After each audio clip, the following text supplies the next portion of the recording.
Mike. Afternoon, evening, everybody. This is Trucker Nate podcast. My son Hunter hiding in the background.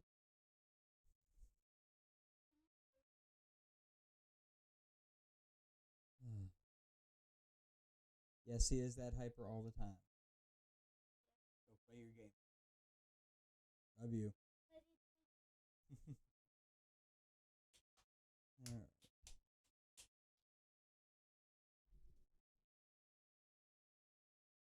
Can't ask for any more than that. All right.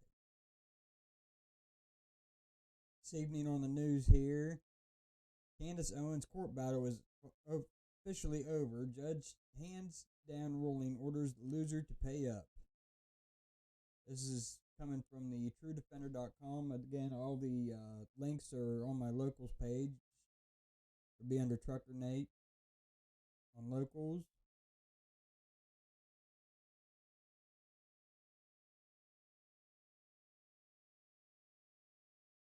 What's happening? Story reads, over the years, Candace Owens has become a household name among conservative Americans. The firebrand has gone to war with many notable figures, calling out their crimes and hypocrisy. The conservative-leaning speaker isn't even afraid to confront Republican candidates. I can attest to that, watching her before and listening to her, even if that would cost her something. And cost her something it did. Owens raised the alarm in 2020 over a Republican running in a Baltimore district. This candidate gained attention after one of her political ads went viral, but Owens warned voters that this woman was not what she seemed. In response, this politician dragged Candace into court, but after a lengthy war, a judge is giving his verdict.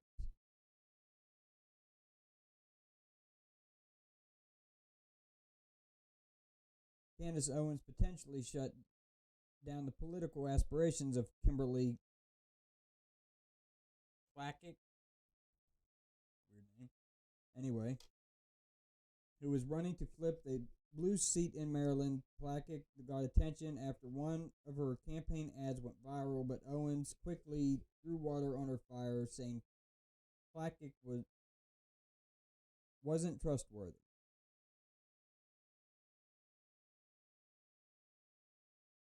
Among the accusations Owens made, she said Clackett committed campaign fraud and money laundering. On top of that, Owens said Clackett's charity, Potential Me, was actually a scam. Clackett, who lost her bids for election, sued Owens for defamation. Oh, so she waited till after she lost the candidacy, lost the election before she got mad at Owens. Didn't like the truth.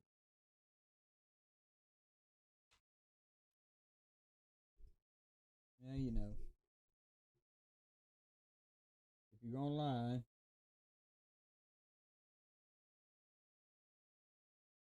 the battle raged in court on social media, but eventually Clackett agreed to end her case against Owens, but the judge wasn't finished. He dismissed the case and ruled that Clackett will have to pay Owens $115,000 in legal fees.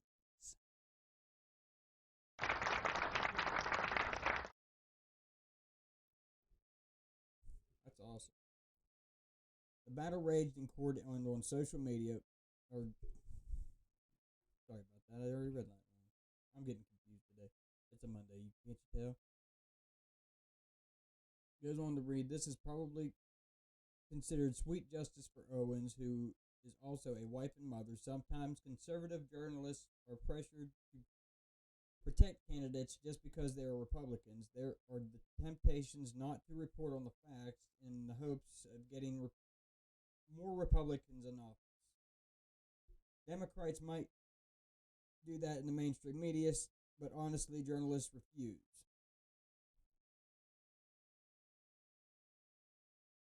But honest journalists refuse. Owens is known for making waves and stoking controversy, but she does not back down from a fight, and this victory will be seen as justification for her battle for truth against anyone. be they conservative or liberal. And I agree. Good job, Candace. These people, everybody, all of them need to be held accountable. Every single one.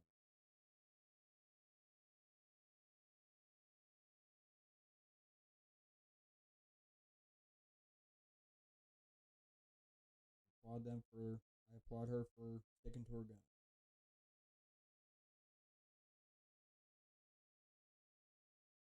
This next story is coming from Blaze Media, Blaze.com.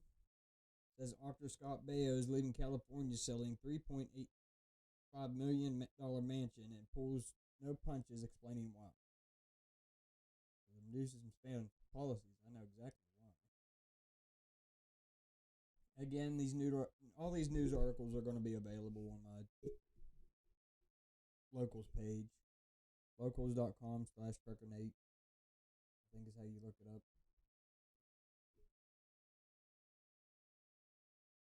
Scott Baio is his role on Happy Days.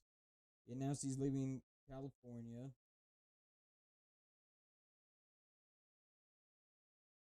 It has to do with the homelessness,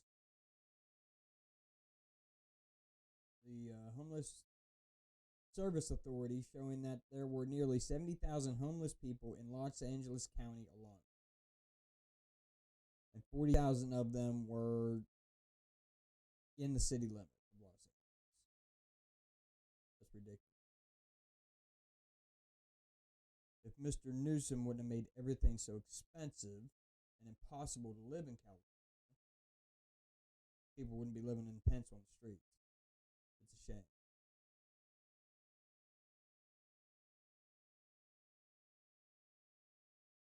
Hate to see people go through hard times like that.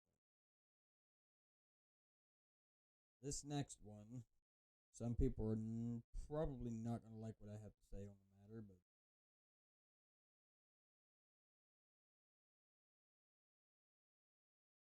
can't keep everybody happy. I really have no intentions of trying. Sorry about that.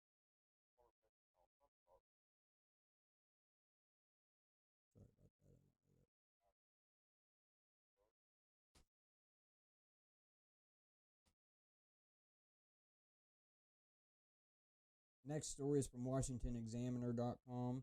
MAGA World wants to surrender cultural issues to Democrats for 2024. Not the MAGA World. This is something that I've heard his son, Trump Jr., talk about to leave Anheuser-Busch alone, stop, blah, blah, blah. Stop boycotting Anheuser-Busch. No, I'm going to disagree with that. With Trump Jr., Trump Sr., Kerry Lake, all of them. You keep the pressure on Anheuser-Busch. Do not let up 1 inch. Make them feel the pain. You keep on them. And every other woke company out there. I don't care whose pocketbook hurt. I don't care whose bank account hurt. Keep the pressure on. That's the only way these people are going to learn. The only reason why they're wanting us to lower the heat on Anheuser-Busch is because it's hurting their stock.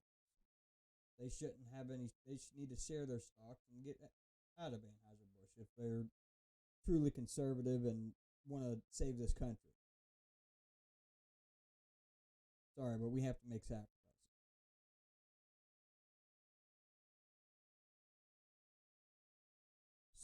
Part of the story reads, Lake's team insists that no one is saying not to fight the cultural war, but that is effectively what they are insisting, as everyone knows everything before the but does not count.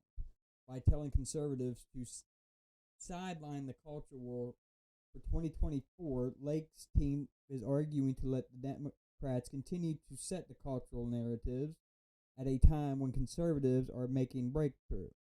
This matches with Donald Trump Jr. telling conservatives not to react to Anheuser-Busch promoting transgender influencer Dylan Mulvaney, who makes a mockery of women by acting as a caricature of them while calling for it to be illegal to refer to people with the wrong pronoun. and it matches with Trump himself, who has stood by since losing re-election, while GOP governors were left to pick up the fight against critical race theory and gender transition. And I got to give credit where credit is due. DeSantis has done a hell of a job. Before him, Kristi Noem out in South Dakota has done a hell of a job. She's really put the fire up Biden's ass, pardon my language. And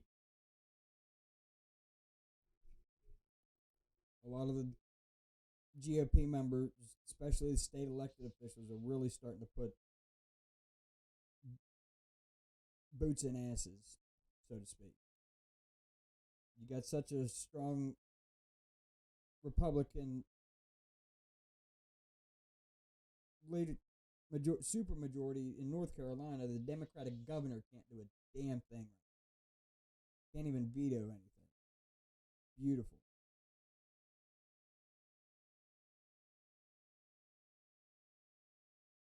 That's from the WashingtonExaminer.com. Again, this is on my page on locals.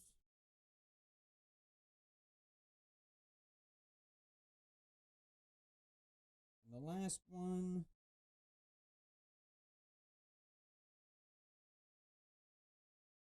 is the White House blocks New York Post from Biden event amid Hunter Biden investigation. What a shock. Was anybody surprised by that? I don't think anybody was. Story read, this is from justthenews.com. The White House press office has barred the New York Post from sending anyone to cover President Biden's only daytime public event on Monday. We are unable to accommodate your credential request to attend the investing in airline accountability remarks on 5/8.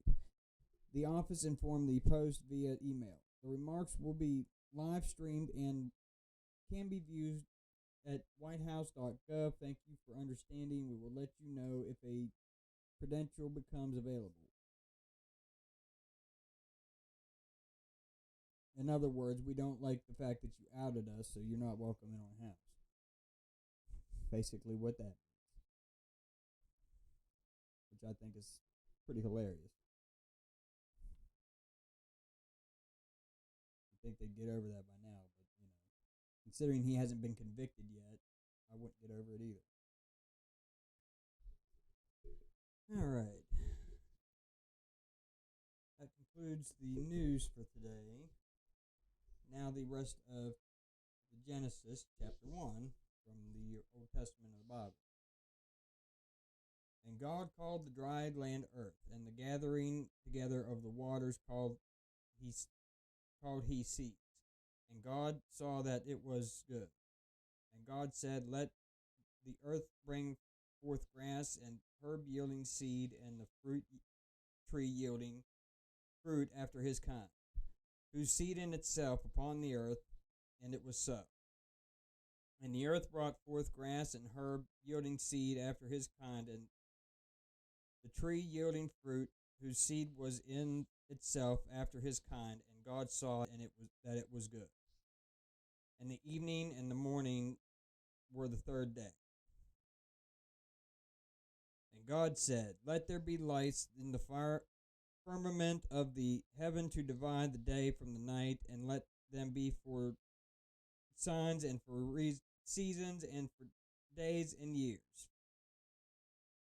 And let them be for lights in the firmament of the heaven to give light upon the earth.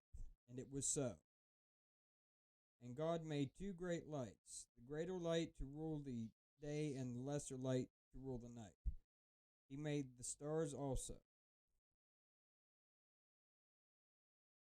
And God set them in the firmament of the heaven to give light upon the earth, and to rule over the day and over the night, and to divide the light from the darkness. And God saw that it was good. And the evening and the morning were the fourth day. And God said, let the waters bring forth abundantly the moving creature that hath life, and fowl that may fly above the earth in the open firmament of heaven.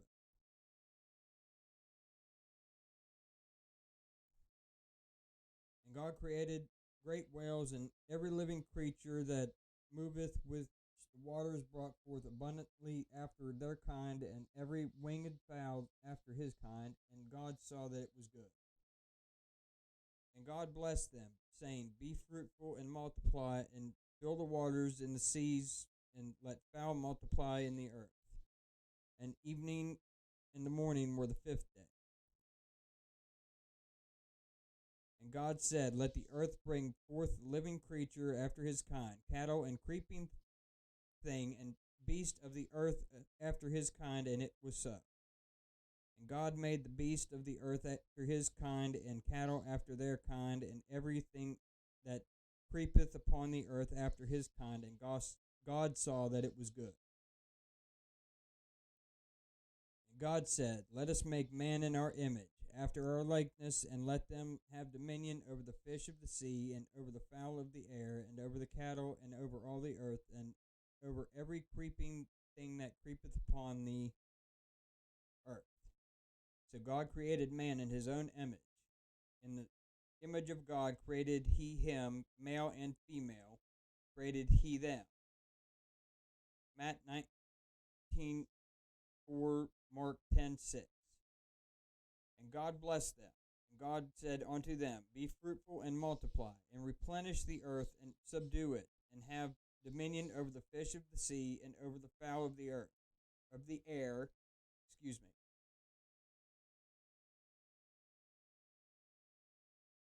and over every living thing that moveth upon the earth.